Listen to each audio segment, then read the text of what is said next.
Hello everyone, ಎಲ್ಲರಿಗೂ ನಮಸ್ಕಾರ. ಎಲ್ಲರೂ ಹೇಗಿದ್ದೀರಾ?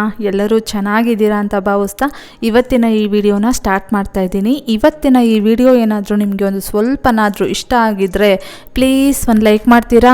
ಈಗ ಭಾನುವಾರ ಮಧ್ಯಾಹ್ನ ಊಟಕ್ಕೆ ವೆಜ್ ಕೂರ್ಮಾ ಮತ್ತು ಗೀ ರೈಸನ್ನು ಮಾಡ್ತಾ ಇದ್ದೀನಿ. ಈ ವೆಜ್ ಕೂರ್ಮಾನ ಲಾಸ್ಟ್ ಟೈಮು ನಮ್ಮ ಅಪಾರ್ಟ್ಮೆಂಟ್ ಪಾಟ್ಲಾಕ್ ಪಾರ್ಟಿ ಮಾಡಿದ್ವಲ್ವಾ, ಆವಾಗ ಮಾಡಿದ್ದೆ.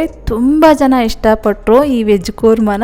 ನಮ್ಮ ಪಕ್ಕದ ಮನೆಯವರು ಅಷ್ಟೇ ತುಂಬ ಚೆನ್ನಾಗಿದೆ ಅಂತಂದ್ಬಿಟ್ಟು ರಿವ್ಯೂ ಕೊಟ್ಟರು. ಈ ವೆಜ್ ಕೂರ್ಮಾ ಮಾಡೋದು ತುಂಬ ಈಸಿಯಾಗೂ ಇರುತ್ತೆ ಮತ್ತು ತುಂಬ ಟೇಸ್ಟಿಯಾಗೂ ಇರುತ್ತೆ. ಇವಾಗ ಗ್ಯಾಸ್ ಸ್ಟವ್ ಆನ್ ಮಾಡಿ ಗ್ಯಾಸ್ ಸ್ಟವ್ ಮೇಲೆ ಒಂದು ಬಿರಿಯಾನಿ ಪಾಟನ್ನು ಇಟ್ಕೊಂಡು ಬಿರಿಯಾನಿ ಪಾಟ್ ಒಳಗಡೆ ಒಂದು ಸ್ವಲ್ಪ ಎಣ್ಣೆಯನ್ನು ಹಾಕಿದ್ದೆ. ಎಣ್ಣೆ ಬಿಸಿ ಆದಮೇಲೆ ಕಟ್ ಮಾಡಿ ಇಟ್ಕೊಂಡಿರುವಂತಹ ಈರುಳ್ಳಿಯನ್ನು ಹಾಕ್ಬಿಟ್ಟು ಒಂದು ಸ್ವಲ್ಪ ಹೊತ್ತು ಫ್ರೈ ಮಾಡಿ, ಅದಾದಮೇಲೆ ಶುಂಠಿ ಬೆಳ್ಳುಳ್ಳಿ ಪೇಸ್ಟನ್ನು ಹಾಕ್ಬಿಟ್ಟು ಒಂದು ಸ್ವಲ್ಪ ಹೊತ್ತು ಫ್ರೈ ಮಾಡಿ ಇವಾಗ ತರಕಾರಿಗಳನ್ನೆಲ್ಲ ಹಾಕ್ತಾ ಇದ್ದೀನಿ. ಬೀನ್ಸು, ಕ್ಯಾರೆಟು, ನೌಕೋಲು ಮತ್ತು ಬಟಾಣಿ, ಆಲೂಗಡ್ಡೆ ಇಷ್ಟು ತರಕಾರಿಗಳನ್ನು ಹಾಕ್ತಾ ಇದ್ದೀನಿ. ಇನ್ನು ಇದಕ್ಕೆ ಇನ್ನೊಂದು ತರಕಾರಿ ಬಂದ್ಬಿಟ್ಟು ಹೂಕೋಸು ಇದ್ದಿದ್ರೆ ಹೂಕೋಸು ಹಾಕ್ತಾ ಇದ್ದೆ. ಹೂಕೋಸು ಇರಲಿಲ್ಲ, ಹಾಗಾಗಿ ಸರಿ ಆಯಿತು ಅಂತಂದ್ಬಿಟ್ಟು 5 ತರಕಾರಿಗಳನ್ನು ಸಣ್ಣ ಸಣ್ಣದಾಗಿ ಕಟ್ ಮಾಡಿ ಇವಾಗ ಈ ಒಂದು ಬಿರಿಯಾನಿ ಪಾಟ್ ಒಳಗಡೆ ಹಾಕ್ಬಿಟ್ಟು ಎಣ್ಣೆಯಲ್ಲೇ ಒಂದು ಸ್ವಲ್ಪ ಹೊತ್ತು ಫ್ರೈ ಮಾಡ್ತಾ ಇದ್ದೀನಿ. ಈ ಒಂದು ವೆಜ್ ಕೂರ್ಮಾ ಬಂದ್ಬಿಟ್ಟು ದೋಸೆಗೆ ಮತ್ತು ಚಪಾತಿಗೆ, ರೋಟಿಗೆ, ಆಮೇಲೆ ಈ ಥರ ಗೀ ರೈಸ್ಗೆ, ಜೀರಾ ರೈಸ್ಗೆ ತುಂಬ ಅಂದರೆ ತುಂಬಾ ಟೇಸ್ಟಿಯಾಗಿರುತ್ತೆ ಈ ಒಂದು ರೆಸಿಪಿ ಅಂತೂ. ನೆಕ್ಸ್ಟ್ ಇವಾಗ ರುಚಿಗೆ ತಕ್ಕಷ್ಟು ಉಪ್ಪು, ಒಂದು ಸ್ವಲ್ಪ ಅರಿಶಿಣದ ಪುಡಿಯನ್ನು ಹಾಕಿ ಒಂದು ಸ್ವಲ್ಪ ಹೊತ್ತು ಫ್ರೈ ಮಾಡಿ ಇವಾಗ ಲಿಡ್ ಕ್ಲೋಸ್ ಮಾಡಿ ಗ್ಯಾಸ್ ಫ್ಲೇಮ್ನ ಲೋ ಫ್ಲೇಮ್ ಮಾಡಿಬಿಟ್ಟು ಒಂದು ಸ್ವಲ್ಪ ಹೊತ್ತು ಹಾಗೆ ಫ್ರೈ ಆಗೋದಕ್ಕೆ ಬಿಟ್ಟು ಇವಾಗ ಗರಂ ಮಸಾಲ ಒಂದು ಸ್ವಲ್ಪ, ಹಾಗೆ ಅಚ್ಕಾರದ ಪುಡಿ ರುಚಿಗೆ ತಕ್ಕಷ್ಟು ಎಷ್ಟು ಖಾರ ಬೇಕೋ ಅಷ್ಟು ಅಚ್ಕಾರದ ಪುಡಿಯನ್ನು ಹಾಕ್ತಾ ಇದ್ದೀನಿ. ಹಾಗೆ ಟೊಮೊಟೊ ಹಣ್ಣನ್ನು ಹಾಕ್ತಾ ಇದ್ದೀನಿ. ಇಷ್ಟನ್ನು ಹಾಕಿ ಒಂದು ಸ್ವಲ್ಪ ಹೊತ್ತು ಎಣ್ಣೆಯಲ್ಲೇ ಫ್ರೈ ಮಾಡ್ತೀನಿ. ಅದಾದಮೇಲೆ ಒಂದು ಸ್ವಲ್ಪ ನೀರನ್ನು ಹಾಕ್ಬಿಟ್ಟು ಒಂದು ಸ್ವಲ್ಪ ಹೊತ್ತು ಹಾಗೆ ಈ ತರಕಾರಿ ಎಲ್ಲ ಬೇಯೋದಕ್ಕೆ ಬಿಡ್ತೀನಿ. ಲಿಡ್ ಕ್ಲೋಸ್ ಮಾಡಿಬಿಟ್ಟು ಗ್ಯಾಸ್ ಫ್ಲೇಮ್ನ ಲೋ ಫ್ಲೇಮ್ ಮಾಡಿ ಇಟ್ಕೊಂಡಿರ್ತೀನಿ. ಈ ಅಡುಗೆನೆಲ್ಲ ಆದಷ್ಟು ಲೋ ಫ್ಲೇಮಲ್ಲಿ ಮಾಡಿದ್ರೇ ತುಂಬ ಟೇಸ್ಟಿಯಾಗಿ ಬರೋದು. ತರಕಾರಿಗಳು ಅಷ್ಟೇ ತುಂಬ ಚೆನ್ನಾಗಿ ಬೇಯೋದು. ಯಾಕಂದರೆ ತರಕಾರಿಗಳನ್ನೆಲ್ಲ ನಾವು ಒಂದು ಸಲ ಕುಕ್ಕರಲ್ಲಿ ಬೇಯಿಸ್ಕೊಂಡಿರೋದಿಲ್ಲ, ಹಾಗೆ ಡೈರೆಕ್ಟಾಗಿ ಹಾಕಿರ್ತೀವಲ್ವ, ಹಾಗಾಗಿ ನೆಕ್ಸ್ಟ್ ಇವಾಗ ಗೀ ರೈಸ್ ಮಾಡೋದಕ್ಕೆ ಒಂದು ಬಟ್ಲನ್ನು ತಗೊಂಡು ಅಕ್ಕಿ 1.5 ಗ್ಲಾಸ್ ಅಷ್ಟು ಹಾಕ್ತಾ ಇದ್ದೀನಿ. ಒಂದು 10-15 ನಿಮಿಷ ನೀರಲ್ಲಿ ನೆನೆಸಿಡೋಣ ಅಂತಂದ್ಬಿಟ್ಟು. ಇತ್ತೀಚೆಗಂತೂ ಸಂಡೇಸು ನಾನ್ ವೆಜ್ ಮಾಡಲೇಬೇಕಾಗುತ್ತೆ. ಯಾಕಂದರೆ ಇಷ್ಟು ದಿನ ನಾನು ಮತ್ತು ನನ್ನ ಹಸ್ಬೆಂಡ್ ಇಬ್ಬರೇ ಇರ್ತಾ ಇದ್ವಿ. ನಮ್ಮಿಬ್ಬರಿಗೂ ನಾನ್ ವೆಜ್ ಅಂದರೆ ಅಷ್ಟಾಗಿ ಇಷ್ಟ ಆಗ್ತಾ ಇರಲಿಲ್ಲ, ಹಾಗಾಗಿ ಮಾಡ್ತಾ ಇರಲಿಲ್ಲ. ಇವಾಗ ನಮ್ಮ ಜೊತೆ ನಮ್ಮ ಬ್ರದರ್ ಇನ್ ಲಾ ಅವರು ಇರ್ತಾರೆ. ನಮ್ಮಿಬ್ಬರಿಗಂತೂ ಆ ಕಡೆ ಗಮನನೇ ಹೋಗೋದಿಲ್ಲ, ತಿನ್ನಬೇಕು ಅಂತಲೂ ಅನಿಸೋದಿಲ್ಲ, ಹಾಗಾಗಿ ನಾವು ಮಾಡ್ತಾನೇ ಇರಲಿಲ್ಲ. ಇನ್ನು ನಮ್ಮ ಬ್ರದರ್ ಇನ್ ಲಾ ಅವ್ರಿಗೋಸ್ಕರ ಆದರೂ ಮಾಡಲೇಬೇಕಲ್ವ ಅಂತಂದ್ಬಿಟ್ಟು ಮಾಡ್ತಾ ಇರ್ತೀವಿ. ಅವರಿಲ್ಲ ಅಂದರೆ ಇವಾಗಲೂ ಅಷ್ಟೇ ಮಾಡೋದಕ್ಕೆ ಹೋಗೋದಿಲ್ಲ. ನೆಕ್ಸ್ಟ್ ಈಗ ಆ ಕಡೆ ಗೀ ರೈಸ್ಗೆ ಅಕ್ಕಿನ ನೆನೆಸಿಟ್ಟು ಈ ಕಡೆ ತರಕಾರಿಗಳೆಲ್ಲ ಬೆಂದಿತ್ತು. ಇವಾಗ ಕೊಬ್ಬರಿ, ಗಸಗಸೆ ಮತ್ತು ಗೋಡಂಬಿ ಇಷ್ಟನ್ನು ಪೇಸ್ಟ್ ಮಾಡಿ ಇಟ್ಕೊಂಡಿದ್ದೆ. ಈ ಪೇಸ್ಟನ್ನು ಹಾಕ್ಬಿಟ್ಟು ಚೆನ್ನಾಗಿ ಮಿಕ್ಸ್ ಮಾಡಿ ಆಮೇಲೆ ನೀರು ಎಷ್ಟು ಬೇಕೋ ಅಷ್ಟನ್ನು ಸೇರಿಸ್ಕೊಂಡು ಒಂದು ಸ್ವಲ್ಪ ಹೊತ್ತು ಕುದಿಸಿದ್ರೆ ವೆಜ್ ಕೂರ್ಮಾ ಅನ್ನೋದು ರೆಡಿ ಆಗುತ್ತೆ. ತುಂಬ ಟೇಸ್ಟಿಯಾಗಿರುತ್ತೆ ಈ ಒಂದು ವೆಜ್ ಕೂರ್ಮಾ ಅಂತೂ. ನಾನು ಆಗಲೇ ಹೇಳಿದ್ನಲ್ವಾ, ದೋಸೆಗೆ, ಚಪಾತಿಗೆ, ರೋಟಿಗೆ ಮತ್ತು ಗೀ ರೈಸ್ಗೆ, ಆಮೇಲೆ ಜೀರಾ ರೈಸ್ಗೆ, ಈ ಥರ ಅಡುಗೆಗಳಿಗೆಲ್ಲ ತುಂಬಾ ಚೆನ್ನಾಗಿರುತ್ತೆ ಈ ಒಂದು ವೆಜ್ ಕೂರ್ಮಾ ಕಾಂಬಿನೇಷನ್ ಅಂತೂ. ಇನ್ನು ಈ ಸಂಡೇ ಯಾಕೆ ನಾನ್ ವೆಜ್ ಮಾಡಲಿಲ್ಲ ಅಂತಂದರೆ ಸಂಕಷ್ಟಹರ ಚತುರ್ಥಿ ಇತ್ತಲ್ವ, ಹಾಗಾಗಿ ನಾವು ಅವತ್ತಿನ ದಿನ ತಿನ್ನೋದಕ್ಕೆ ಹೋಗೋದಿಲ್ಲ. ನನ್ನ ಹಸ್ಬೆಂಡ್ ಬೇಡ ಇವತ್ತು ಅಂತಂದರು. ಸರಿ ಆಯಿತು ಅಂತಂದ್ಬಿಟ್ಟು ಇನ್ನು ಇವತ್ತು ಸ್ಪೆಷಲ್ ಏನೂ ಇಲ್ಲ ಅಂತಂದರೆ ಅವ್ರು ಏನು ಅನ್ಕೊಳ್ತಾರೆ ಅಂತಂದ್ಬಿಟ್ಟು ಗೀ ರೈಸು ಮತ್ತು ವೆಜ್ ಕೂರ್ಮಾ ಮಾಡೋಣ ಅಂತಂದ್ಬಿಟ್ಟು ಮಾಡ್ತಾ ಇರೋದು. ಇವಾಗ ವೆಜ್ ಕೂರ್ಮಾ ಎಲ್ಲ ಮಾಡಿದ್ದಾಯಿತು, ಇವಾಗ ಗೀ ರೈಸ್ ಮಾಡ್ತಾ ಇದ್ದೀನಿ. ಈಗ ಗ್ಯಾಸ್ ಸ್ಟವ್ ಮೇಲೆ ಕುಕ್ಕರನ್ನು ಇಟ್ಕೊಂಡು ಕುಕ್ಕರ್ ಒಳಗಡೆ ಒಂದು ಸ್ವಲ್ಪ ಎಣ್ಣೆ ಮತ್ತು ಒಂದು ಸ್ವಲ್ಪ ತುಪ್ಪನ ಹಾಕ್ತಾ ಇದ್ದೀನಿ. ಎಣ್ಣೆ ಒಂದು ಸ್ವಲ್ಪ ಹಾಕದೆ ಅಷ್ಟೇ, ತುಪ್ಪ ಮಾತ್ರ ಒಂದು ಸ್ವಲ್ಪ ಜಾಸ್ತಿನೇ ಹಾಕ್ತಾ ಇದ್ದೀನಿ. ಯಾಕಂದರೆ ಇದು ಗೀ ರೈಸ್ ಅಲ್ವಾ, ಹಾಗಾಗಿ ತುಪ್ಪನೇ ಜಾಸ್ತಿ ಇರಲಿ ಅಂತಂದ್ಬಿಟ್ಟು ತುಪ್ಪನೇ ಜಾಸ್ತಿ ಹಾಕ್ತಾ ಇದ್ದೀನಿ. ಇವಾಗ ಹಾಗೆ ಕುಕ್ಕರ್ನ ಬಾಗಿಸಿ ನೋಡಿದೆ ಸಾಕಾಗುತ್ತಾ ತುಪ್ಪ ಅಂತಂದ್ಬಿಟ್ಟು. ಸಾಕಾಗಲಿಲ್ಲ ಅಂತ ನನಗನ್ನಿಸ್ತು, ಮತ್ತೆ ಇನ್ನೊಂದು ಸ್ವಲ್ಪ ತುಪ್ಪನೇ ಹಾಕ್ತಾ ಇದ್ದೀನಿ. ಇವಾಗ ತುಪ್ಪ ಬಿಸಿ ಆದಮೇಲೆ ಇದಕ್ಕೆ ನಾನು ಸೋಂಪು, ಚಕ್ಕೆ, ಲವಂಗ, ಏಲಕ್ಕಿ, ಆಮೇಲೆ ಸ್ಟಾರ್ ಹೂವು, ಮರಾಠಿ ಮೊಗ್ಗು, ಆಮೇಲೆ ಪಲಾವ್ ಎಲೆ ಇಷ್ಟನ್ನು ಹಾಕ್ಬಿಟ್ಟು ಒಂದು ಸ್ವಲ್ಪ ಹೊತ್ತು ತುಪ್ಪದಲ್ಲೇ ಫ್ರೈ ಮಾಡ್ತಾ ಇದ್ದೀನಿ. ಆಮೇಲೆ ಒಂದು ಸ್ವಲ್ಪ ಗೋಡಂಬಿನೂ ಅಷ್ಟೇ ಹಾಕ್ತಾ ಇದ್ದೀನಿ.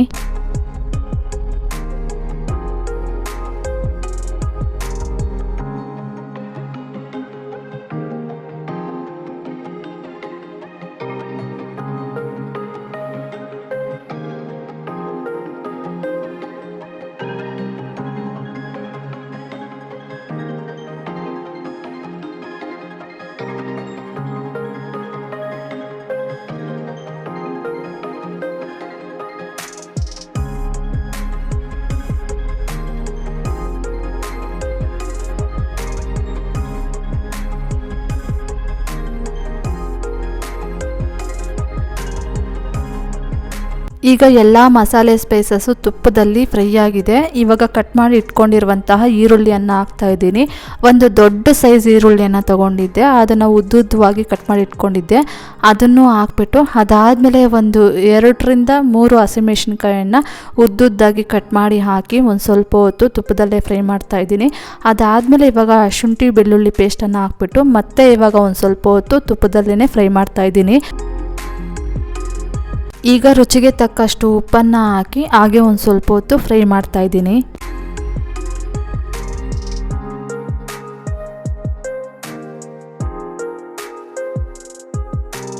ಇನ್ನು ಈಗ ಕೊನೆಯದಾಗಿ ಕಟ್ ಮಾಡಿ ಇಟ್ಕೊಂಡಿರುವಂತಹ ಕೊತ್ತಂಬರಿ ಸೊಪ್ಪು ಹಾಗೆ ಒಂದು ಸ್ವಲ್ಪ ಪುದೀನ ಸೊಪ್ಪನ್ನು ಹಾಕ್ಬಿಟ್ಟು ಫ್ರೈ ಮಾಡ್ತಾ ಇದ್ದೀನಿ.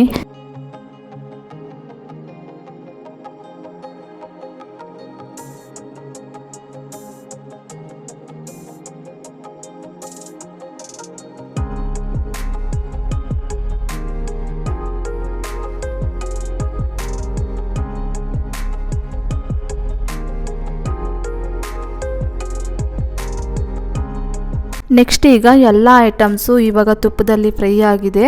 ಇವಾಗ ನಾನು 1.5 ಗ್ಲಾಸಷ್ಟು ಅಕ್ಕಿಯನ್ನು ನೀರಲ್ಲಿ ನೆನೆಸಿಟ್ಕೊಂಡಿದ್ದೀನಿ. ಹಾಗಾಗಿ ಇವಾಗ ಒಂದು 2.25 ಗ್ಲಾಸಷ್ಟು ನೀರನ್ನು ಹಾಕ್ತಾ ಇದ್ದೀನಿ. ಈ ಟೈಮಲ್ಲಿ ಹಾಲನ್ನು ಹಾಕ್ತಾರೆ ಕೆಲವರು, ಇನ್ನು ಕೆಲವರು ಕೊಬ್ಬರಿ ಹಾಲನ್ನು ಹಾಕ್ತಾರೆ. ಆದರೆ ನನಗೆ ಅವೆರಡು ಯಾಕೋ ಇಷ್ಟ ಆಗಲಿಲ್ಲ, ಹಾಗಾಗಿ ನಾನು ನೀರನ್ನೇ ಹಾಕ್ತಾ ಇದ್ದೀನಿ. ಇವಾಗ ನೀರೆಲ್ಲ ಕುದಿಯೋ ಟೈಮಲ್ಲಿ ಇವಾಗ ಅಕ್ಕಿನೆಲ್ಲ ನೆನೆಸಿಟ್ಕೊಂಡಿದ್ನಲ್ವ, ಆ ಅಕ್ಕಿನೆಲ್ಲ ಹಾಕ್ತಾ ಇದ್ದೀನಿ.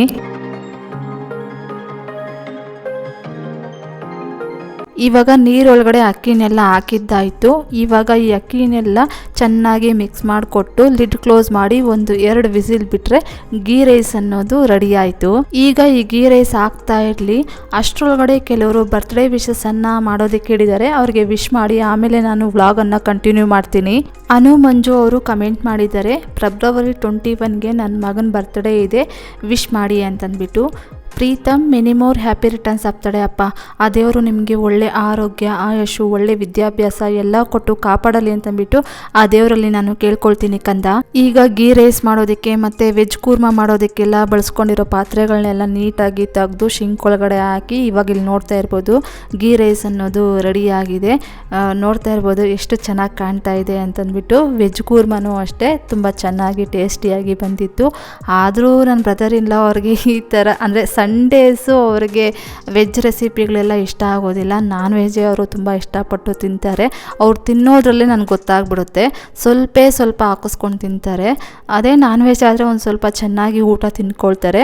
ಇನ್ನೇನು ಮಾಡೋದು, ಸಂಕಷ್ಟಹಾರ ಚತುರ್ಥಿ ಇತ್ತು, ಅದೆಲ್ಲ ಅವರು ನೋಡೋದಕ್ಕೆ ಹೋಗೋದಿಲ್ಲ. ನಮ್ಮ ಮನೆಯಲ್ಲಿ ಒಬ್ಬೊಬ್ರು ಒಂದೊಂದು ಥರ ಇರ್ತಾರೆ. ಆದರೆ ಅವ್ರವ್ರಿಗೆ ಅವ್ರದ್ದೇ ಆದಂತಹ ಫ್ರೀಡಮ್ ಇರಲಿ ಅಂತಂದ್ಬಿಟ್ಟು ನಾವು ಯಾರಿಗೂ ಏನನ್ನು ಹೇಳೋದಕ್ಕೂ ಹೋಗೋದಿಲ್ಲ, ಏನು ಕೇಳೋದಕ್ಕೂ ಹೋಗೋದಿಲ್ಲ. ಹಾಗಾಗಿನೇ ನಮ್ಮ ಜೊತೆ ಅವರು ಇರೋದ್ರಿಂದ ಇವತ್ತು ಅಂದರೆ ಸಂಕಷ್ಟಹಾರ ಚತುರ್ಥಿ ಇರೋದ್ರಿಂದ ನಾನ್ ವೆಜ್ ನಾವು ಮಾಡ್ತಿಲ್ಲ. ಅದೇ ಅವರು USA ಏನಾದರೂ ಇದ್ದಿದ್ದರೆ ಈ ಥರ ಎಲ್ಲ ಸಂಕಷ್ಟಹಾರ ಚತುರ್ಥಿ ಅವನ್ನೆಲ್ಲ ಏನು ನೋಡ್ತಾ ಇರಲಿಲ್ಲ, ಅವ್ರು ತಿನ್ಕೊಳ್ತಾ ಇದ್ರು. ಇವಾಗ ನನ್ನ ಹಸ್ಬೆಂಡ್ಗೆ ಮತ್ತು ನನ್ನ ಬ್ರದರ್ ಇನ್ ಲಾ ಅವ್ರಿಗೆ ಊಟಕ್ಕೆ ಇಟ್ಕೊಡ್ತಾ ಇದ್ದೀನಿ ಗೀ ರೈಸು ಮತ್ತು ವೆಜ್ ಕೂರ್ಮಾ. ನೋಡ್ತಾ ಇರ್ಬೋದು ತುಂಬ ಚೆನ್ನಾಗಿ ಟೇಸ್ಟಿಯಾಗಿ ಬಂದಿತ್ತು. ನೆಕ್ಸ್ಟ್ ಇವಾಗ ಅವ್ರಿಗೆ ಊಟ ಎಲ್ಲ ಇಟ್ಕೊಟ್ಟು ನಾನು ಊಟ ಮಾಡಿ ಇವಾಗ ಪಾತ್ರೆಗಳೆಲ್ಲ ವಾಶ್ ಮಾಡ್ತಾ ಇದ್ದೀನಿ. ನೆಕ್ಸ್ಟ್ ಹಾಗೆ ಸ್ನೇಹ ಅವರು ಕಮೆಂಟ್ ಮಾಡಿದ್ದಾರೆ, ಈ ಮಂತು 24ಗೆ ನನ್ನ ಬರ್ತ್ಡೇ ಇದೆ ಅಕ್ಕ, ವಿಶ್ ಮಾಡಿ ಅಂತಂದ್ಬಿಟ್ಟು. ಸ್ನೇಹ ಅವರೇ many more happy returns of the day ಅಪ್ಪ. ಆ ದೇವರು ನಿಮಗೆ ಒಳ್ಳೆ ಆರೋಗ್ಯ, ಆಯುಷು ಎಲ್ಲ ಕೊಟ್ಟು ಕಾಪಾಡಲಿ ಅಂತಂದ್ಬಿಟ್ಟು ಆ ದೇವರಲ್ಲಿ ನಾನು ಕೇಳ್ಕೊಳ್ತೀನಿಪ್ಪ. ನೆಕ್ಸ್ಟ್ ಹಾಗೆ ಶೋಭಾಸಿಸ್ ಅವರು ಕಮೆಂಟ್ ಮಾಡಿದ್ದಾರೆ, ಈ ಮಂತು 23ಗೆ ನನ್ನ ಮಗನ ಬರ್ತ್ಡೇ ಇದೆ, ವಿಶ್ ಮಾಡಿ ಮಂಜು ಅಂತಂದ್ಬಿಟ್ಟು.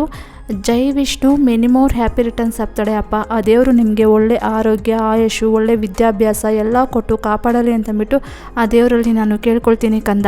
ಇನ್ನು ಕೊನೆಯದಾಗಿ ನೇತ್ರಾವತಿ ಸಿಸ್ ಅವರು ಕಮೆಂಟ್ ಮಾಡಿದ್ದಾರೆ, ಈ ಮಂತು 22ಗೆ ನನ್ನ ಮಗನ ಬರ್ತ್ಡೇ ಇದೆ, ವಿಶ್ ಮಾಡಿ ಮಂಜು ಅಂತಂದ್ಬಿಟ್ಟು. Rohan M Gowda many more happy returns of the day ಅಪ್ಪ. ಆ ದೇವರು ನಿಮಗೆ ಒಳ್ಳೆ ಆರೋಗ್ಯ, ಆಯುಷು, ಒಳ್ಳೆ ವಿದ್ಯಾಭ್ಯಾಸ ಎಲ್ಲ ಕೊಟ್ಟು ಕಾಪಾಡಲಿ ಅಂತಂದ್ಬಿಟ್ಟು ಆ ದೇವರಲ್ಲಿ ನಾನು ಕೇಳ್ಕೊಳ್ತೀನಿ ಕಂದ. ನೆಕ್ಸ್ಟ್ ಆಮೇಲೆ ನಾನು ಮಧ್ಯಾಹ್ನ ಮತ್ತೇನು ವೀಡಿಯೋಸ್ ಕಂಟಿನ್ಯೂ ಮಾಡೋದಕ್ಕೆ ಹೋಗಲಿಲ್ಲ.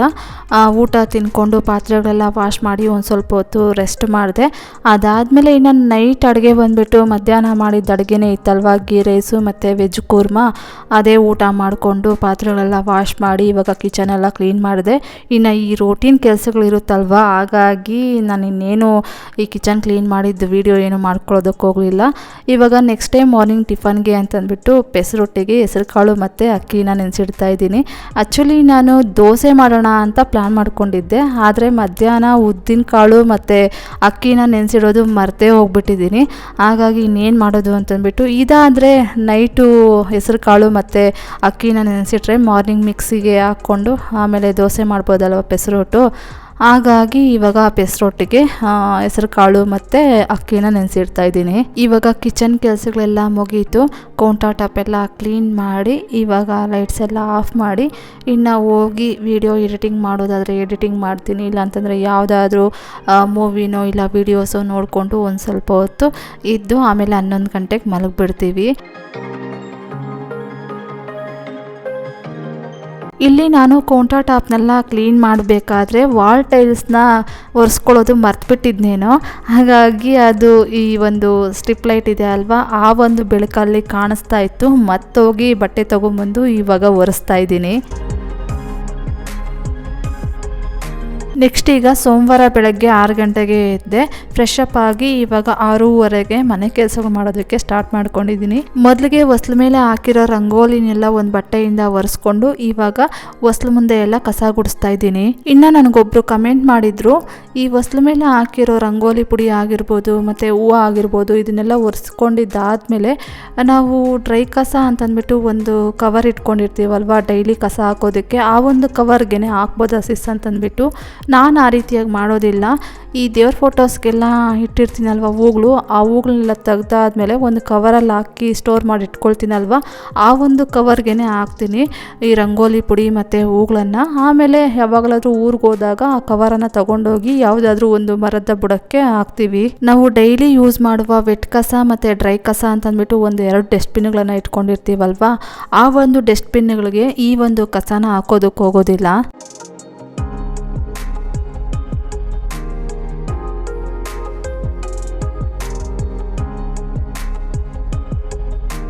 ಇವಾಗ ಹೊಸ್ಲು ಮುಂದೆ ಕಸ ಎಲ್ಲ ಗುಡಿಸಿದ್ದಾಯಿತು, ಹಾಗೆ ಬಾಲ್ಕನಿಗಳು ಕಸ ಗುಡಿಸಿದ್ದಾಯಿತು. ಕೊನೆಯದಾಗಿ ಇವಾಗ ಮನೆ ಒಳಗಡೆ ಕಸ ಗುಡಿಸ್ತಾ ಇದ್ದೀನಿ.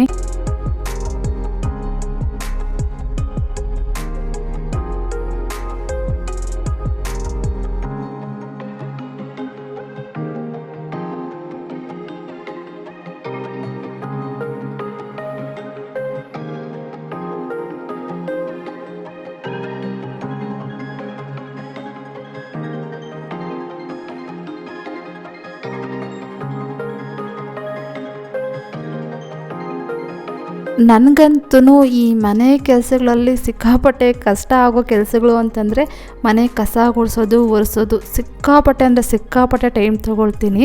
ನನ್ನ ಹಸ್ಬೆಂಡ್ ಹೇಳ್ತಾ ಇರ್ತಾರೆ ಬೇಗ ಬೇಗ ಗುಡಿಸ್ಕೊಂಡು ಹೋಗೋದಲ್ವಾ ಅಂತಂದ್ಬಿಟ್ಟು. ಅದೇನೋ ನನಗೆ ಇಷ್ಟ ಆಗೋದಿಲ್ಲ. ನೀಟಾಗಿ ಕಸ ಗುಡಿಸ್ಬೇಕು, ಮ್ಯಾಟ್ನೆಲ್ಲ ಕೊಡ್ವಿ ಕಸ ಗುಡಿಸ್ತಾ ಇರ್ತೀನಿ. ಆಮೇಲೆ ಮನೆ ಒರೆಸೋದು ಅಷ್ಟೇ, ನೀಟಾಗಿ ಮನೆ ಒರೆಸ್ಬೇಕು. ಇವೆರಡು ಕೆಲಸಗಳು ನನಗೊಂದು ಸ್ವಲ್ಪ ಲೇಟ್ ಆಗುತ್ತೆ. ಅದು ಬಿಟ್ಟರೆ ಇನ್ನು ಉಳ್ದ ಕೆಲಸಗಳೆಲ್ಲ ಒಂದು ಸ್ವಲ್ಪ ಬೇಗನೆ ಮಾಡ್ಕೊಳ್ತೀನಿ. ಆದರೆ ನನಗೆ ಅನಿಸ್ತಾ ಇರುತ್ತೆ ಈ ಕೆಲಸಗಳನ್ನು ಒಂದು ಸ್ವಲ್ಪ ನಿಧಾನವಾಗಿ ಮಾಡಿದ್ರೆ ನೀಟಾಗಿ ಮಾಡಿದ್ದೀವೇನೋ ಅಂತ ಅನಿಸ್ತಾ ಇರುತ್ತೆ.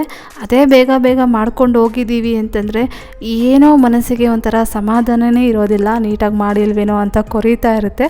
ಹಾಗಾಗಿ ಒಂದು ಸ್ವಲ್ಪ ನಿಧಾನವಾಗಿ ಮಾಡ್ತಾ ಇರ್ತೀನಿ. ನನಗೊಬ್ಬರು ಕಮೆಂಟ್ ಸಹ ಮಾಡಿದರು, ತುಂಬ ನಿಧಾನವಾಗಿ ಕೆಲಸಗಳನ್ನು ಮಾಡ್ತಾ ಇರ್ತೀರಾ, ಅಚ್ಚುಕಟ್ಟಾಗಿ ಕೆಲಸಗಳನ್ನು ಮಾಡ್ತಾ ಇರ್ತೀರಾ, ನಮಗೂ ಇದೇ ರೀತಿಯಾಗಿ ಮಾಡಬೇಕು ಅಂತ ಅನಿಸ್ತಾ ಇರುತ್ತೆ, ಆದರೆ ಮಾಡೋದಕ್ಕಾಗೋದಿಲ್ಲ, ಹೇಗೆ ಮಾಡ್ತೀರಾ ಅಂತಂದ್ಬಿಟ್ಟು ಕೆಲವೊಂದು ಟಿಪ್ಸ್ ಹೇಳಿ ಮಂಜು ಅಂತಂದ್ಬಿಟ್ಟು ಹೇಮಾ ವಿಜಯ್ ಅನ್ನೋರು ನನಗೆ ಕಮೆಂಟ್ ಮಾಡಿದರು. ಮುಂದೆ ಕ್ಲಿಪ್ಪಿಂಗ್ಸಲ್ಲಿ ಇದ್ರ ಬಗ್ಗೆ ಒಂದು ಸ್ವಲ್ಪ ಹೇಳ್ತೀನಿ. ಇವಾಗ ಮನೆಯೆಲ್ಲ ಕಸ ಗುಡಿಸಿದ್ದಾದ್ಮೇಲೆ ಸ್ನಾನ ಮಾಡ್ಕೊಂಡು ಬಂದು ದೇವ್ರ ಪೂಜೆಗೆಲ್ಲ ರೆಡಿ ಮಾಡಿಕೊಂಡೆ. ನಾನು ಡೈಲಿ ಹೊಸ್ಲು ಪೂಜೆ ಮಾಡಬೇಕಾದ್ರೆ ಈ ಒಂದು ಕಂಚಿ ತಟ್ಟೆಯಲ್ಲಿ ಏನೇನು ಐಟಮ್ಸನ್ನು ಇಟ್ಕೊಂಡು ಹೋಗಿ ಹೊಸ್ಲು ಪೂಜೆಯನ್ನು ಮಾಡ್ತೀನಿ ಅನ್ನೋದನ್ನು ಶೇರ್ ಮಾಡ್ತಾ ಇದ್ದೀನಿ. ಇಲ್ಲಿ ಒಂದು ದೊಡ್ಡ ಕಂಚಿ ತಟ್ಟೆಯಲ್ಲಿ ಒಂದು ಚಿಕ್ಕದಾಗಿರೋ ತಾಮ್ರದ ಗ್ಲಾಸಲ್ಲಿ ನೀರನ್ನು ತೊಗೊಂಡಿದ್ದೀನಿ ತುಳಸಿ ಗಿಡಕ್ಕೆ ಹಾಕೋದಕ್ಕೆ. ಆಮೇಲೆ ಚಿಕ್ಕ ಚಿಕ್ಕದಾಗಿರುವಂತಹ ಒಂದು ಬಟ್ಲಲ್ಲಿ ಅಕ್ಷತೆ ಕಾಳನ್ನು ಇಟ್ಕೊಂಡಿದ್ದೀನಿ. ಆಮೇಲೆ ಅಗರಬತ್ತಿ ಚುಚ್ಚೋದಕ್ಕೆ ಒಂದು ಸ್ಟ್ಯಾಂಡು, ಮತ್ತು ಕರ್ಪೂರ ಆರತಿ ಮಾಡೋದಕ್ಕೆ ಉದ್ದರಣೆ, ಅದಾದಮೇಲೆ ಕರ್ಪೂರದ ಬಾಕ್ಸು, ಮತ್ತು ಒಂದು 4 ಅಗರಬತ್ತಿ, ಬೆಂಕಿ ಪೊಟ್ನ, ಆಮೇಲೆ ಧೂಪ ತಗೊಂಡಿದ್ದೀನಿ. ಇದು ಶುಕ್ರವಾರ ವಿಡಿಯೋ ಕ್ಲಿಪ್ಪಿಂಗ್ಸ್ ಮಾಡ್ಕೊಂಡಿದ್ದು, ಹಾಗಾಗಿ ಧೂಪ ಇಟ್ಕೊಂಡಿದ್ದೀನಿ. ಅದಾದಮೇಲೆ ಒಂದು 2 ಸೇವಂತಿಗೆ ಹೂವನ್ನ ತಗೊಂಡಿದ್ದೀನಿ, ಒಂದು ನಾನು ಮುಟ್ಕೊಳ್ಳೋದಕ್ಕೆ, ಇನ್ನೊಂದು ಪೂಜೆ ಮಾಡೋದಕ್ಕೆ. ಅದಾದಮೇಲೆ ಹೊಸ್ಲು ಮುಂದೆ ಹಚ್ಚೋದಕ್ಕೆ 2 ದೀಪಗಳು, ಅದಾದಮೇಲೆ ತುಳಸಿ ಗಿಡದ ಮುಂದೆ ಹಚ್ಚೋದಕ್ಕೆ ದೀಪ, ಮತ್ತು ಅಗರಬತ್ತಿ ಚುಚ್ಚೋದಕ್ಕೆ ಒಂದು ಸ್ಟ್ಯಾಂಡು, ಇಷ್ಟು ಇಟ್ಕೊಂಡಿರ್ತೀನಿ. ಪ್ರತಿನಿತ್ಯನೂ ನಾನು ಇದೇ ರೀತಿಯಾಗಿಯೇ ಹೊಸ್ಲು ಪೂಜೆ ಮತ್ತು ತುಳಸಿ ಅಮ್ಮನ ಪೂಜೆಯನ್ನು ಮಾಡ್ತಾ ಇರ್ತೀನಿ. ಒಂದೇನು ಅಂತಂದರೆ ಶುಕ್ರವಾರ ದಿನ ಧೂಪ ಒಂದು ಹಾಕ್ತೀನಿ, ಇನ್ನು ಉಳಿದಂತೆ ಧೂಪ ಹಾಕೋದಕ್ಕೆ ಹೋಗೋದಿಲ್ಲ. ಇವಾಗ ಪ್ಲೇಟಲ್ಲಿ ಎಲ್ಲ ಐಟಮ್ಸನ್ನು ಇಟ್ಕೊಂಡ್ಬಂದು ಇಲ್ಲಿ ಹೊಸ್ಲು ಪೂಜೆಯನ್ನು ಮಾಡ್ತಾಯಿದ್ದೀನಿ. ಒಂದೇ ಪ್ಲೇಟಲ್ಲಿ ಎಲ್ಲ ಐಟಮ್ಸನ್ನು ಇಟ್ಕೊಂಡ್ಬಿಟ್ಟಿದ್ದೀವಿ ಅಂದರೆ ಆರಾಮಾಗಿ ಬಂದು ಹೊಸ್ಲು ಪೂಜೆಯನ್ನು ಮುಗಿಸ್ಕೊಂಡು ಮತ್ತೋಗಿ ದೇವ್ರ ಮನೆಯಲ್ಲಿ ದೀಪ ಹಚ್ಚಿ ಪೂಜೆ ಮಾಡ್ಬೋದು. ಇಲ್ಲ ಅಂತಂದರೆ ಪದೇ ಪದೇ ಒಳಗಡೆ ಬರೋದು, ಹೊರಗಡೆ ಹೋಗೋದು, ಈ ರೀತಿಯಾಗಿ ಮಾಡಬೇಕಾಗುತ್ತೆ. ಹಾಗಾಗಿ ಒಂದೇ ತಟ್ಟೆಯಲ್ಲಿ ಇಟ್ಕೊಂಡ್ಬಿಟ್ರೆ ತುಂಬ ಚೆನ್ನಾಗಿರುತ್ತೆ ಪೂಜೆ ಮಾಡೋದಕ್ಕೆ. ಇನ್ನು ನಾನು ಡೈಲಿ ಹೊಸ್ಲು ಮುಂದೆ ದೀಪ ಹಚ್ತೀನಿ, ಮತ್ತು ತುಳಸಿ ಗಿಡದ ಮುಂದೆನೂ ಅಷ್ಟೇ ದೀಪ ಹಚ್ತಾ ಇರ್ತೀನಿ. ಈಗ ದೀಪಗಳೆಲ್ಲ ಹಚ್ಚಿದ್ದಾದಮೇಲೆ ಇವಾಗ ಅಗರಬತ್ತಿಗಳನ್ನು ಹಚ್ಕೊಂಡು ಒಂದು ಸ್ವಲ್ಪ ಅಕ್ಷತೆ ಕಾಳನ್ನು ತೊಗೊಂಡು, ಆಮೇಲೆ ಒಂದು ಹೂವನ್ನ ತೊಗೊಂಡು ಇವಾಗ ಹೊಸ್ಲು ಪೂಜೆ ಮತ್ತು ತುಳಸಿ ಅಮ್ಮನ ಪೂಜೆ, ಹಾಗೆ ಸೂರ್ಯ ದೇವರಿಗೆ ಪೂಜೆಯನ್ನು ಮಾಡ್ತಾಯಿದ್ದೀನಿ. ದೀಪಗಳೆಲ್ಲ ಹಚ್ಚಿದ್ದಾದಮೇಲೆ ತುಳಸಿ ಅಮ್ಮನಿಗೆ ಒಂದು ಚಿಕ್ಕದಾಗಿರೋ ತಾಮ್ರದ ಗ್ಲಾಸಲ್ಲಿ ನೀರನ್ನು ಇಟ್ಕೊಂಡಿರ್ತೀನಲ್ವ, ಅದು ಶುದ್ಧವಾದಂತಹ ನೀರೇ. ಆ ನೀರನ್ನು ತುಳಸಿ ಅಮ್ಮನ ಗಿಡಕ್ಕೆ ಹಾಕ್ಬಿಟ್ಟು ಅದಾದಮೇಲೆ ನಾನು ಪೂಜೆಯನ್ನು ಸ್ಟಾರ್ಟ್ ಮಾಡ್ಕೊಳ್ತೀನಿ. ಇವಾಗ ನಮ್ಮ ಪಿಂಕ್ ಕಲರ್ ದಾಸವಾಳ ಗಿಡದಲ್ಲಿ ಹೂಗಳು ಬಿಡೋದಕ್ಕೆ ಸ್ಟಾರ್ಟ್ ಆಗಿದೆ. ಒಂದು 3 ಹೂವು ಏನೋ ಬಿಟ್ಟಿತ್ತು, 3 ಹೂವನ್ನು ಕಿತ್ಕೊಂಡ್ಬಂದು ಇಲ್ಲಿ ಕಾಮಧೇನು ಹಸುಗಿಟ್ಟಿದ್ದೀವಿ. ತುಂಬ ಚೆನ್ನಾಗಿ ಕಾಣ್ತಾ ಇರುತ್ತೆ. ಆ ದಾಸವಾಳ ಹೂಗಳು ಅಷ್ಟೇ ಪುಟ್ಟದಾಗಿರೋದಲ್ವಾ, ಹಾಗಾಗಿ ಕಾಮಧೇನು ಹಸುಗಿಟ್ಟಿದ್ರೆ ತುಂಬ ಚೆನ್ನಾಗಿ ಕಾಣಿಸ್ತಾ ಇರುತ್ತೆ. ಇವಾಗ ಪೂಜೆ ಎಲ್ಲ ಮಾಡಿದ್ದಾಯಿತು. ಈಗ ಕರ್ಪೂರದ ಆರತಿಯನ್ನು ಮಾಡೋದಕ್ಕೆ ಎಲ್ಲ ರೆಡಿ ಮಾಡ್ಕೊಳ್ತಾ ಇದ್ದೀನಿ.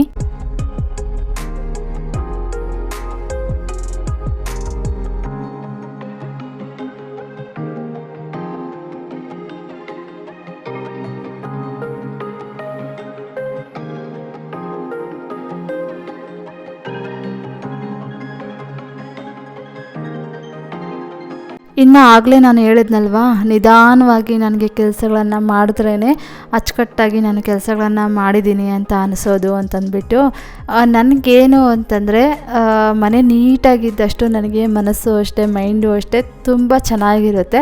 ಹಾಗಾಗಿ ನಾನು ಆದಷ್ಟು ಟೈಮ್ ಕೊಟ್ಟು ನೀಟಾಗಿ ಕೆಲಸಗಳನ್ನು ಮಾಡೋದಕ್ಕೆ ಇಷ್ಟಪಡ್ತಾ ಇರ್ತೀನಿ. ಇವಾಗ ಹಿಂಗೆ ಮಾಡ್ತಾಯಿದ್ದೀನಿ, ಮುಂದಕ್ಕೆ ಹೇಗೆ ಮಾಡ್ತೀನೋ ಏನೋ ಗೊತ್ತಿಲ್ಲ. ಯಾಕಂದರೆ ಆವಾಗಿನ ಲೈಫ್ಗೆ ಆವಾಗವಾಗ ಸೆಟ್ ಆಗ್ತೀವಲ್ವ ನಾವು, ಮುಂದೆ ಯಾವ ರೀತಿಯಾಗಿರುತ್ತೆ ಲೈಫು, ಆ ಲೈಫ್ಗೆ ನಾವು ಸೆಟ್ ಆಗ್ತೀವಿ. ಇವಾಗ ನನಗೆ ಈ ರೀತಿಯಾಗಿ ಲೈಫ್ ಇದೆ, ಈ ಲೈಫ್ಗೆ ನಾನು ಈ ರೀತಿಯಾಗಿ ಕೆಲಸಗಳನ್ನು ಮಾಡ್ಕೊಂಡು ಹೋಗ್ತಾ ಇದ್ದೀನಿ. ಯಾಕಂದರೆ ಆಮೇಲೆ ಕೆಲವರು ಕಮೆಂಟ್ ಮಾಡ್ತಾರೆ, ನಿಮಗೊಂದು ಮಗು ಆಗಲಿ ಮಂಜು, ಆಮೇಲೆ ಗೊತ್ತಾಗುತ್ತೆ ಅಂತಂದ್ಬಿಟ್ಟು. ಆವಾಗ ಹೆಂಗೆ ಕೆಲಸಗಳು ಮಾಡ್ಕೊಳ್ಬೇಕು ಅಂತಂದ್ಬಿಟ್ಟು ಒಂದು ಐಡಿಯಾ ಅಂತ ಬರುತ್ತೆ. ಆ ರೀತಿಯಾಗಿ ಕೆಲಸಗಳನ್ನು ಮಾಡ್ಕೊಂಡು ಹೋಗ್ತಾ ಇರ್ತೀನಿ. ಇವಾಗ ಹೆಂಗಿದೆಯೋ ಹಂಗೆ ಕೆಲಸಗಳನ್ನು ಮಾಡ್ತಾ ನಿಮ್ಮ ಜೊತೆ ಶೇರ್ ಮಾಡ್ಕೊಳ್ತಾ ಇದ್ದೀನಿ. ಇನ್ನಿವಾಗ ಪೂಜೆ ಎಲ್ಲ ಮಾಡಿದ್ದಾಯಿತು. ಹೊಸ್ಲಿಗೆ ಮತ್ತು ತುಳಸಿ ಅಮ್ಮನ ಗಿಡಕ್ಕೆ, ಆಮೇಲೆ ಸೂರ್ಯ ದೇವರಿಗೆಲ್ಲ ನಮಸ್ಕಾರ ಮಾಡಿಕೊಂಡು ಇವಾಗ ಈ ಒಂದು ಕಂಚಿ ತಟ್ಟೆಯನ್ನು ತೊಗೊಂಡೋಗಿ ದೇವ್ರ ಮನೇಲಿ ಇಟ್ಬಿಡ್ತೀನಿ. ಆಮೇಲೆ ಬೆಳಗ್ಗೆ ಟೈಮು ಪೂಜೆಯನ್ನು ಮಾಡ್ತಾಯಿದ್ದೀನಿ ಅಂತಂದರೆ ದೇವ್ರ ಮನೇಲಿ ನನ್ನ ಹಸ್ಬೆಂಡೇ ದೀಪ ಹಚ್ಚಿ ಪೂಜೆ ಮಾಡ್ತಾರೆ. ಇವಾಗ ಪೂಜೆ ಎಲ್ಲ ಮಾಡಿದ್ದಾಯಿತು. ಇನ್ನು ಬೆಳಗ್ಗೆ ಟಿಫನ್ಗೆ ಪೆಸರೊಟ್ಟು ಮತ್ತು ಚಟ್ನಿಯನ್ನು ಮಾಡ್ತಾಯಿದ್ದೀನಿ. ಬೆಳಗ್ಗೆ ಪೂಜೆ ಮಾಡ್ತೀವಿ ಅಂತಂದರೆ ಸಿಕ್ಕಾಪಟ್ಟೆ ಒದ್ದಾಡಬೇಕಾಗುತ್ತೆ. ಅಂದರೆ 11 ಗಂಟೆಗೆ ಎಲ್ಲ ಕೆಲಸಗಳು ಮುಗಿಸ್ಕೊಂಡ್ಬಿಡ್ಬೇಕು. ಮನೆ ಕ್ಲೀನ್ ಮಾಡೋದಾಗಿರ್ಬೋದು, ಸ್ನಾನ ಮಾಡ್ಕೊಳೋದಾಗಿರ್ಬೋದು, ಅದಾದಮೇಲೆ ಪೂಜೆ ಮಾಡೋದಾಗಿರ್ಬೋದು, ಟಿಫನ್ ಮಾಡೋದಾಗಿರ್ಬೋದು, ಎಲ್ಲನೂ 11 ಗಂಟೆ ಒಳಗಡೆ ಎಲ್ಲ ಕೆಲಸ ಮುಗಿಬೇಕು. ಹಾಗಾಗಿ ಒಂದು ಸ್ವಲ್ಪ ಕಷ್ಟ ಅಂತ ಅನಿಸುತ್ತೆ. ಅದೇ ಸಂಜೆ ಟೈಮ್ ಪೂಜೆ ಮಾಡ್ತೀವಿ ಅಂತಂದರೆ ಚೆನ್ನಾಗಿರುತ್ತೆ. ಆದರೆ ನನ್ನ ಹಸ್ಬೆಂಡ್ಗೂ ಇಷ್ಟ ಆಗೋದಿಲ್ಲ. ಅದಲ್ಲದೆ ಇಲ್ಲಿ ಸೊಳ್ಳೆಗಳು ಬೇರೆ ಕಾಟ ಜಾಸ್ತಿ. ಅದಕ್ಕೆ ಆದಷ್ಟು ನಾನು ಬೆಳಗ್ಗೆ ಟೈಮ್ ಮಾಡೋದಕ್ಕೆ ಟ್ರೈ ಮಾಡ್ತಾ ಇರ್ತೀನಿ. ಯಾವಾಗಲಾದರೂ ಆಗಲಿಲ್ಲ ಅಂತಂದರೆ ಆವಾಗ ಸಂಜೆ ಟೈಮ್ ಇಟ್ಕೊಳ್ತೀನಿ. ಈಗ ಪೆಸರೊಟ್ಟು ಮತ್ತು ಚಟ್ನಿ ಮಾಡಿ ನನ್ನ ಹಸ್ಬೆಂಡ್ಗೆ ಮತ್ತು ನನ್ನ ಬ್ರದರ್ ಇನ್ ಲಾ ಅವ್ರಿಗೆ ಇಟ್ಕೊಟ್ಟು ಇವಾಗ ನಾನು ಆರಾಮಾಗಿ ಕೂತ್ಕೊಂಡು ಪದ್ಮಾವತಿ ಅಮ್ಮನವರ ಸ್ತೋತ್ರನ ಹೇಳ್ಕೊಳ್ತಾ ಇದ್ದೀನಿ. ಆಮೇಲೆ ನಾನು ಟಿಫನ್ ಮಾಡಿ ಟೀ ಮಾಡಿ ಕುಡಿದು ಪಾತ್ರೆಗಳೆಲ್ಲ ವಾಶ್ ಮಾಡಿ, ಇವಾಗ ಹಿಂದಿನ ದಿನ ನಾನು ಬಟ್ಟೆಗಳನ್ನೆಲ್ಲ ವಾಶ್ ಮಾಡಿ ಒಣಗಾಕಿದ್ದೆ. ಈ ಬಟ್ಟೆಗಳನ್ನೆಲ್ಲ ಫೋಲ್ಡ್ ಮಾಡಿ ಇಡ್ತಾ ಇದ್ದೀನಿ.